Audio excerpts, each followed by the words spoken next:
বাংলাদেশে 3,80,00,000 কিডনি রোগী, প্রতি বছর প্রায় 40,000 রোগী ডায়ালাইসিসের উপর নির্ভরশীল।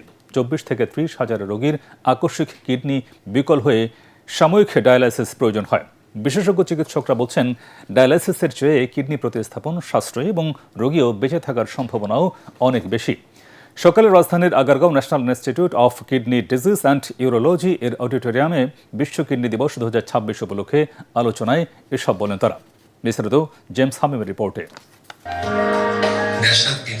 স্বাস্থ্য খাতে বর্তমান সরকারের অন্যতম বড় চ্যালেঞ্জ কিডনি রোগীদের দেশে চিকিৎসা সেবা দেওয়ার। প্রাপ্তবয়স্কদের 14 থেকে 22% কোনো না কোনো পর্যায়ে দীর্ঘস্থায়ী কিডনি রোগে ভুগছেন। অতিরিক্ত ভেজাল খাদ্য গ্রহণে কিডনি বিকল হওয়ার প্রধান কারণ। প্রতিনিয়তই কিডনি রোগের সংখ্যা বেড়েই চলছে। বর্তমানে 10% রোগীকে কিডনি ডায়ালাইসিস করতে হয়। সরকারিভাবে কিডনি প্রতিস্থাপন কোনো বাজেট নেই, আছে ডায়ালাইসিসের জন্য। কিন্তু বিশেষজ্ঞ চিকিৎসকরা আহ্বান করেছেন কিডনি প্রতিস্থাপনের।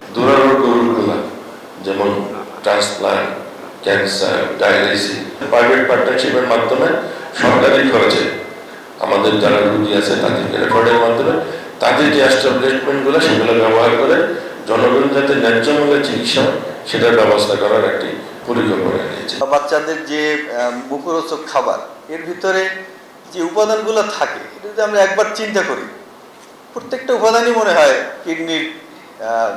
কিডনির ক্ষতির জন্য মেন কারণ। দেশের ডাক্তারদের সচেতন হওয়া দরকার কিডনি স্বাস্থ্যসেবায়। বেশিরভাগ কিডনি ক্ষতিগ্রস্ত হয় আইসিইউতে, কারণ অনেক বেশি অ্যান্টিবায়োটিক ব্যবহার করা হয়। বাংলাদেশে 20 থেকে 30,000 রোগী ডায়ালাইসিস করতে পারে, বাকিরা বিনা চিকিৎসায় মারা যায়। কিডনি ডায়ালাইসিস না করে প্রতিস্থাপন করলে রোগী দীর্ঘদিন বেঁচে থাকতে পারে।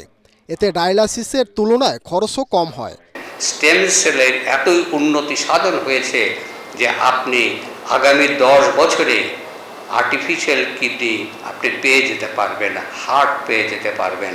তখন আপনাকে কিন্তু এই ট্রান্সপ্ল্যান্টের ফ্যাসিলিটিটা আরও বৃদ্ধি করা যাবে। বাংলাদেশের হেলথ সঙ্গে সঙ্গে যেমন ডায়ালিসিসের জন্য একটা স্পেশাল হেলথ তৈরি করা যায়, যেটা দিয়ে ডায়ালিসিস রোগীরা অন্তত কম খরচে যেন ডায়ালিসিস করতে পারে, কারণ ডায়ালিসিস আপনি বন্ধ করতে পারবেন না। ইউনিয়ন পর্যায়ে একটি করে কিডনি সেবার কেন্দ্র থাকা দরকার। ছোট ছোট ল্যাব থাকার প্রয়োজন বলে মনে করেন চিকিৎসকরা। নেফ্রোলজিস্ট বৃন্দ, আসসালামু আলাইকুম। জেমস হামিম, এটিএন বাংলা, ঢাকা।